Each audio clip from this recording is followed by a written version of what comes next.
Nindot ang atong ebanghelyo karon nga naghisgot mahitungod sa usa ka opisyal nga Romanhon nga miduol kang Hesus alang sa iyang himalatyon nga sulugoon. Nangayo kang Kristo alang sa usa ka milagro nga mahitabo nga mabuhi o maluwas ang iyang sulugoon. Kini naghatag kanato og pagtulunan kung unsa kalig-on ang atong pagtuo kang Hesus.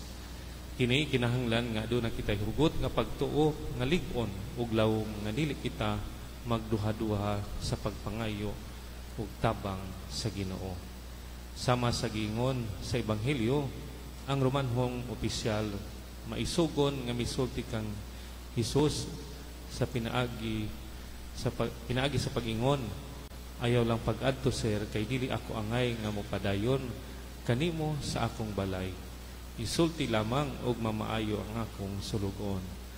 Pinaagi niini si Kristo mitubag, sultihan ko ikaw kung kamo nga wala ako makakitag pagtuo dinhi sa Israel nga sama kadako niini og ang ulipon na ayo. Kinahanglan natong hinumduman nga ang pagtuo ang magtugot kanato sa pagsulod sa Espirituhanon.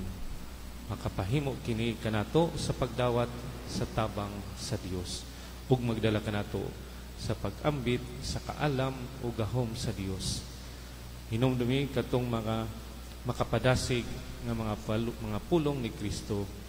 Sultihan ko kamo kung may pagtuo kamo nga sama kadako sa liso sa mustasa, makasugo kamo niining bungtura sa pagbalhin ug mubalhin kini.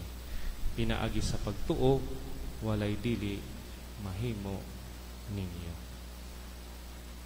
Amen.